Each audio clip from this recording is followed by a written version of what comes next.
yalla wadu barki e futa jallo okora lagi sellulam okora balle jalla ila zal sindal bamin amin simi Amadou Simba newta lagi sellu ko boni inna lagi sellu jam viga na ande o fu bien o yewtino kanebi fay kun sare wadino ara ko ga leñol gol blogger be ngelo wonno be yolde fi sellu dale hebirbe inde fi sellu dale hebirbu c'est-à-dire jalbiri fi sellu dale no jodo no yakkude mo hande no yennude mo hande yimbe makko be ono yimbe makko be tata be kafidi dengal gotal be Amadou Simba, je vais dire quelque chose politique. C'est une question d'intérêt ka balance bu pesiri wo ko Alpha Condé wondo gude baaw sellu dogata baaw Alpha kala leader je wondo lagine fewndo do o kanko dogata baaw sellu dalen hande sondari do ka IFDG o fulbe ben fu dogi acci sellu dalen yimbe be holorno ben yimbe be wonno defanude yimbe tata so nangama tata o dartoto kambe dogi accimu wana fode usu kali modu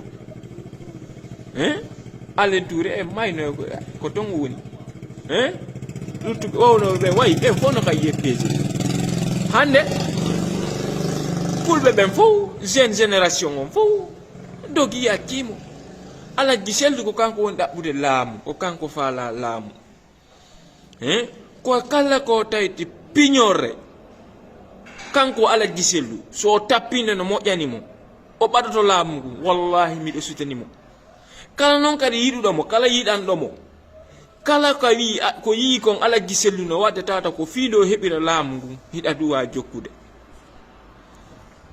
parce que mawdon be berni mo be wadi mo c'est-à-dire be yawi ke mo trop be yawi tike mo trop o immodo dum bimbe o yakari joyi o immodo dum bimbe o yakari joyi yimbe makko ben duwa be dartanade mo ben duwa be défendude mo ben ben don wadi dum don hina c'est-à-dire be holi ben wallitoto mo o wallindira e mum wonbe marbe ben ene mi jogoto ko be combatitata a joni si tawno hiɗo marno innugo alaji selu traisilejo ngo ma goɗɗum joni yette Ousmane Gawal Alpha Bakar Soule Thiangel Sellu Balde Malado Diaw Balde est ce qu'on fami e on bokadi wowɓe no ɓen wayi cadre ɓe ko yahata sappo e jowo ma noga yo IFDG tata ko leñol gotol kafuden fulɓe Fuuta jeeyaɓe e laɓe e Pita e Dalaba Dukure en wawɗo ɓen wayi fof acci mawɗo on ɗon yeyi juuɓi ke janano on Alpha Condé adnallam fof nandi ko Alpha Condé o dogude ɓawo sellu ɓe dogiɓe accimo konno guerdata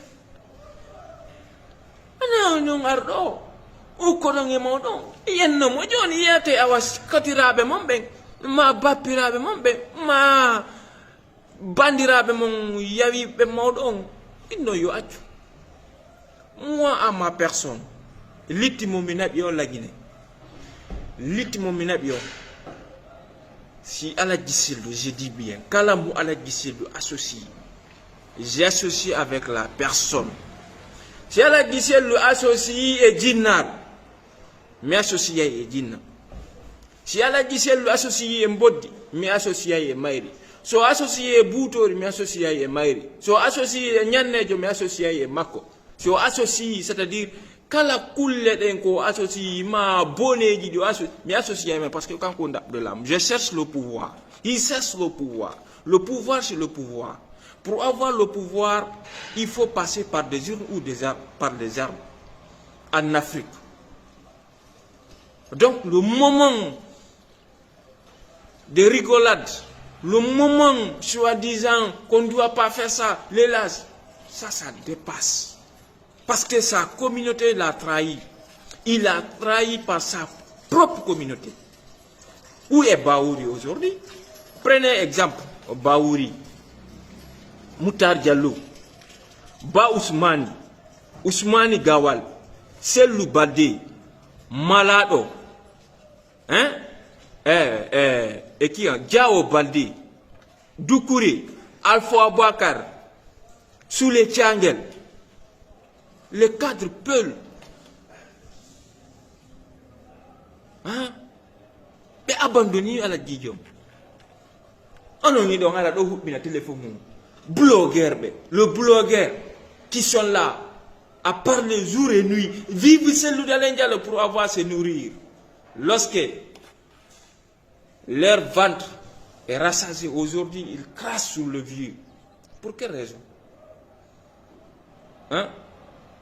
Vous êtes là à dire que celui d'Alain a trahi la communauté parce qu'il a associé avec Alpha Condé. Mais si celui a associé à Alpha Condé, j'ai associé avec Alpha Condé. Alpha Condé a pris mes amis. Alpha Condé m'a fait fuir au pays. Alpha Condé m'a fait perdre plus de 35 000 $ au pays. Parce que j'avais mes business, j'avais mes magasins à Madina. Mais j'ai perdu. Mais si aujourd'hui, comme je voulais le pouvoir de M. Cellou Dalein, voir le M. Cellou Dalein, président de la République, si Cellou Dalein associé avec Alpha Condé, j'associe avec lui. À bon entendeur, tant pis. Si vous venez sur les réseaux sociaux, crassez sur le Cellou Dalein, crassez sur Cellou Dalein. Hein? Il y en a un mon fou, il y en a un mon hatata. Voilà.